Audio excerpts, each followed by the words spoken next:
c'est Anaïs alias Vie palpitante du mère au foyer.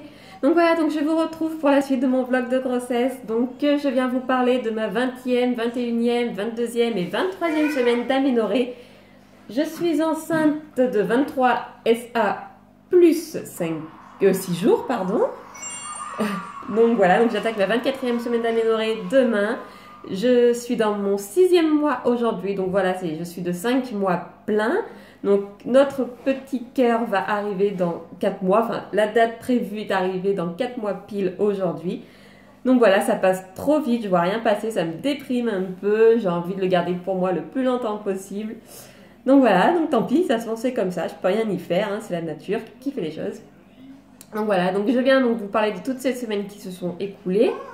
Donc j'ai eu des rendez-vous, hein, bien sûr, j'ai eu mon échographie du 2e trimestre, donc je vous en parle très rapidement là. Voilà, j'ai eu quelques petits soucis au cours de ma 21e semaine, enfin 20e et demi, 21e semaine. J'ai fait des palpitations en fait tout un week-end avec maux de tête assez violents quand même. J'ai eu un peu peur vu mes antécédents de pré-éclampsie, ça faisait un peu la même sensation de symptômes. J'ai eu quelques petits vertiges. Excusez-moi, ma fille me demande beaucoup de choses. J'ai eu quelques petits vertiges, tout ça, tout ça. Ah va, si tu veux pas le faire toute seule, tu le ranges. Hein, c'est pas à moi de te le faire. Donc voilà, pardon. Donc voilà, quelques petits vertiges. Donc je suis allée consulter après avoir appelé les urgences gynécologiques. Donc ils m'ont demandé de venir tout de suite. J'ai fait quelques petits examens. Donc voilà, en fait, rien de très anormal. Juste une anémie, une petite anémie qui m'a créé en fait des tachycardies. Donc ils m'ont mis sous traitement, donc je suis sous tardiférone et sous acide folique. Donc depuis ça va très bien. Désolée, aujourd'hui elle n'est pas très coopérative. Mademoiselle Ava. Allez, suivant. Enlève ton doigt, sinon ça ne marchera pas. Voilà, tu vas t'asseoir s'il te plaît. Pardon. Non, pas là, là-bas. Donc je sais plus où j'en étais. Oui, donc depuis que je prends ces traitements-là, ça va très bien. Je n'ai plus ces soucis de vertige, ni de palpitations, ni de maux de tête. Bon, palpitations bien sûr, si je me mets à me dépêcher, courir un peu, bien sûr j'en ai, hein, ou monter mes escaliers. Mais ça c'est comme pour toutes les femmes enceintes, je pense. Hein. J'ai toujours eu ça pour mes 2 autres. Voilà, donc c'est rien d'inquiétant. Mais en tout cas, j'ai plus ces vertiges ni ces maux de tête. Voilà, donc sinon quelques jours après, donc j'ai eu mon échographie du 2e trimestre. Donc tout s'est très bien passé, bébé va super bien. J'étais enceinte de 21 semaines d'aménorrhée et 4 jours. Donc voilà, un bébé qui pesait 627 grammes et qui mesurait à peu près 29 cm,4 exactement. Voilà, donc un très bon poids pour son terme. Je suis sur un groupe Facebook où on se suit avec d'autres mamans du mois de mai 2016. Et parmi les bébés, il faisait partie des plus gros, on va dire ça comme ça. Donc je l'appelle ma petite patate, c'est ma petite patate d'amour. Donc voilà.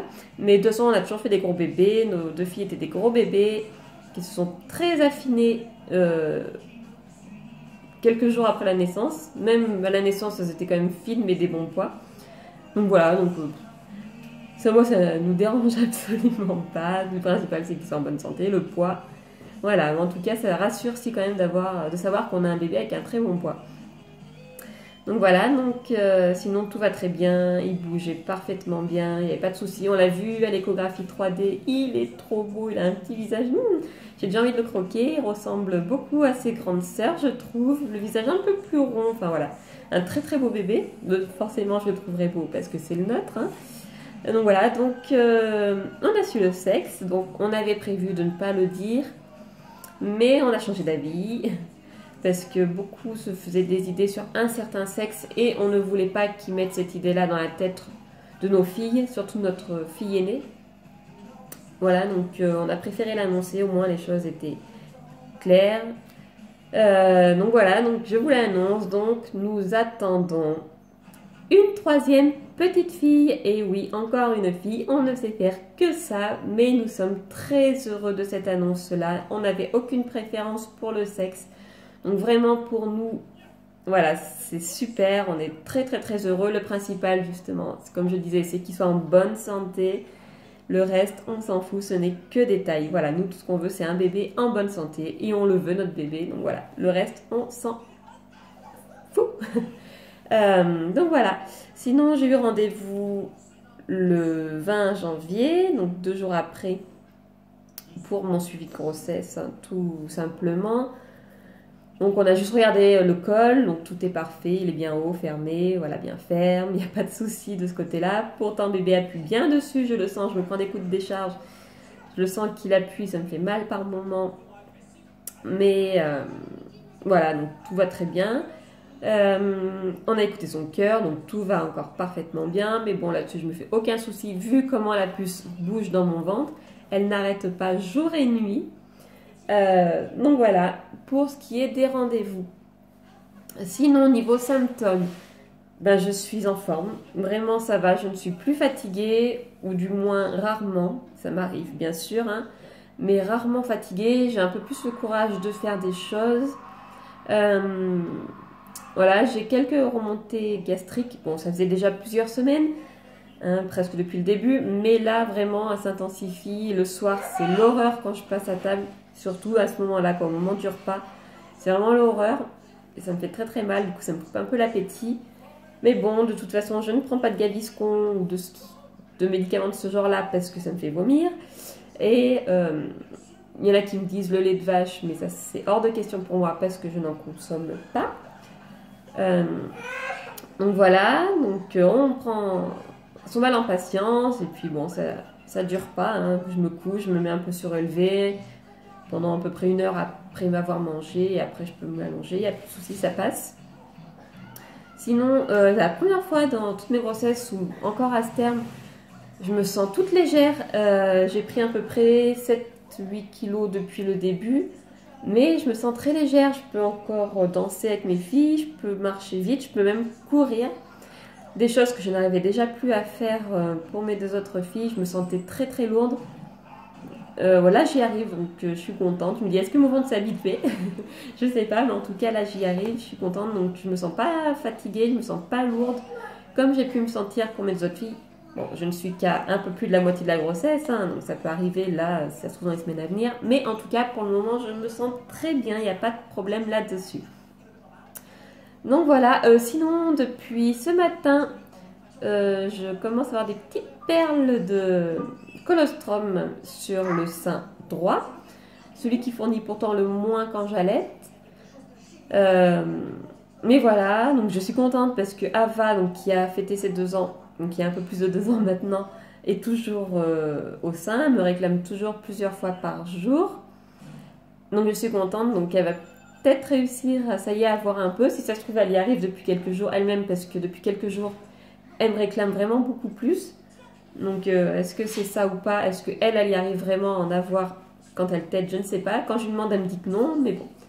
En tout cas, moi, j'ai pu voir aujourd'hui quelques petites perles de lait, enfin de colostrum, vraiment très très légères, très transparentes comme de l'eau.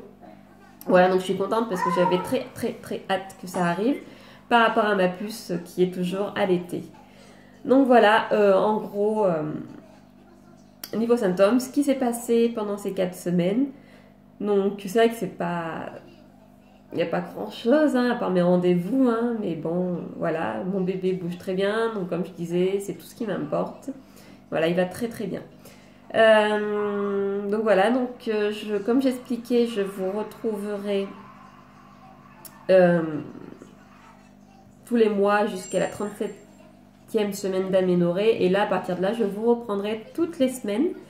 Vous aurez une petite vidéo pendant mes vacances en Camargue, au mois de mai, début mai. Ça sera sympa, vous allez me voir dans mon camping. Voilà. Donc je vous retrouverai là donc, pour vous raconter. Donc voilà, donc jusqu'à la 37e semaine, pardon, tous les mois, et ensuite toutes les semaines jusqu'à l'accouchement. Et puis je vous retrouverai après, bien sûr, après l'accouchement, pour vous raconter plein de petites choses. Voilà. Sinon quand même... le mois prochain, j'ai donc rendez-vous encore avec mon médecin pour le suivi de la grossesse. Et cette fois, j'ai décidé, ça y est, je vais lui parler de mon projet de naissance. Je suis en train de le préparer, donc il est presque terminé. Comme j'avais déjà expliqué, mon rêve c'est d'accoucher chez moi. Malheureusement, vu mes antécédents de pré-éclampsie, c'est difficile d'être acceptée par une sage-femme.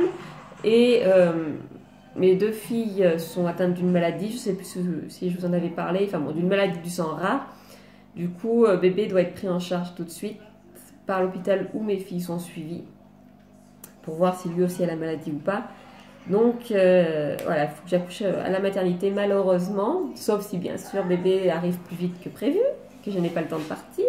J'aimerais bien. Donc voilà, donc je suis en train de monter donc un projet de naissance pour avoir une naissance le plus naturelle possible, pour accoucher un peu comme à la maison, donc de pouvoir bouger comme je veux, ce que j'ai eu pour mes filles malgré les déclenchements, de pouvoir manger, de pouvoir boire, de pouvoir me doucher quand je veux, d'avoir le minimum de monitoring, minimum de contrôle du col, de ne pas avoir de péridurale bien entendu, de pouvoir accoucher comme je veux, enfin voilà. J'ai en gros tout ça, plus des choses après la naissance, comme laisser mon bébé avec le cordon le plus longtemps possible jusqu'à ce qu'il cesse de battre, donc faire entre guillemets le bébé lotus, ça ne sera pas le complet parce que mon chéri ne veut pas. Je peux comprendre, ça peut un peu dégoûter, on va dire, de le faire en entier, mais donc une partie au moins jusqu'à ce que le cordon cesse de battre totalement. Voilà, ne pas le laver tout de suite, enfin attendre plusieurs jours, me laisser vraiment gérer mon allaitement toute seule, enfin voilà, que des choses comme ça. Voilà, donc c'est tout noté sur papier, donc je vais imprimer. Oh ma chérie, je vais imprimer et puis on va en parler au médecin qui est très très ouvert, donc je pense qu'il n'aura aucun souci à accepter tout ça. Voilà, sinon j'ai ouvert ma liste de naissance sur Bébé au naturel, donc c'est un 3e enfant, donc il ne faut pas grand chose. Si vous voulez la découvrir, je vais la mettre sur ma page Facebook Vie palpitante d'une mère au foyer. Voilà, je la mettrai sûrement sur mon blog, voilà, histoire d'en parler, pas pour qu'on m'achète des choses, quoique, si vous voulez, vous pouvez. Non, voilà, c'est vraiment pour en parler, pour pourquoi pas donner des idées à des parents qui attendent un premier, ou même un 2e, 3e, 4e. Donc voilà, c'est vraiment pour ça. On m'a offert un petit truc, donc je suis trop contente parce que j'en voulais trop une. C'est une baignoire Chantala, donc je vous la montre parce que je l'ai reçue ce matin, c'est ma belle-sœur qui nous l'a prise. J'ai lancé la procédure hier pour la recevoir, je l'ai reçue ce matin. Donc ma petite baignoire Chantala, je suis trop contente. Elle va être trop bien ma petite puce. En plus, je vais pouvoir l'utiliser aussi vu sa taille pour nos filles quand on fait du camping. Vu qu'il n'y a pas toujours de quoi se laver correctement pour elles, donc elles vont pouvoir se laver dedans, ça va être génial. Donc voilà, je suis trop contente. J'ai hâte de la tester avec ma petite puce. Donc voilà, en gros, voilà, j'ai après dans cette liste, j'ai des couches lavables et lingettes lavables. Enfin, je la laisserai sur ma page, comme ça vous pourrez la découvrir de vous-même. Donc voilà, donc je vous retrouve donc le mois prochain pour vous parler donc de mon 6e mois. Je vous montre quand même mon petit bidou avant de terminer, qui a bien grossi. Donc hop. Donc voilà. Ah, ma petite chaise qui me gêne. Donc voilà, ma petite puce qui prend beaucoup de place, qui a bien grossi. Donc voilà, bidou un peu lourd, mais comme je disais, qui ne me gêne absolument pas. Donc voilà, bah écoutez, je vous dis... Ah, Ava vient vous dire bonjour. Je vous dis au mois prochain, pardon, pour vous parler donc de mon 6e mois de grossesse et de mon rendez-vous et tout ça. Donc voilà, bah écoutez, ciao, bye bye, à bientôt.